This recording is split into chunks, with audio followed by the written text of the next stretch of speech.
What's up guys? Today in the bay we've got a beautiful Cayenne GTS coupe. An interesting story about this car. The customer actually picked it up brand new from Porsche about 2 weeks ago. He took it to a company who said they could do PPF. They did a custom installation. We'll show you in a bit. They cut through the paint on this car more times than I could count. The customer actually ripped off the PPF by himself, drove 3 hours to us. We're now going to do a proper paint correction. We're going to do full pre-cut PPF over the entire car, detail the wheels and the calipers, ceramic coating. We're going to ceramic coat the PPF. We're going to detail the inside. We're also going to do a full ceramic coating of the interior as well. Okay guys, as you can see over here, I hope the camera picks this up. There's a white line there. We cut through the paint. We got to fix that. Then the whole car is full of swirl marks as well. They never did a paint correction beforehand.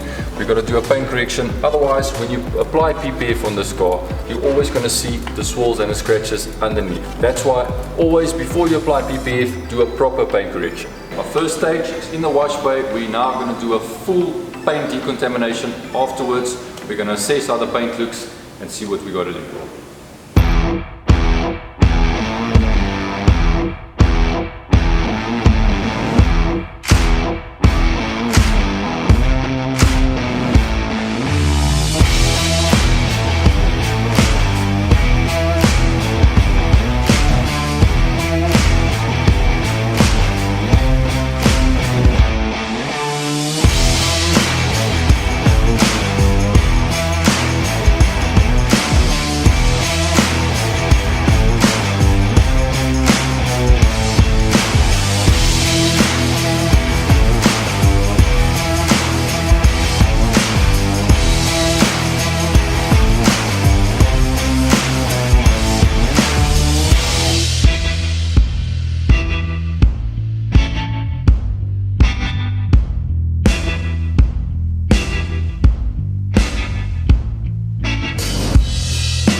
This car is now in our wash bay, but before we start with our paint correction, please remember, like this video, share it with your friends, comment below if there's anything you guys want to know or want to see. We always appreciate your feedback.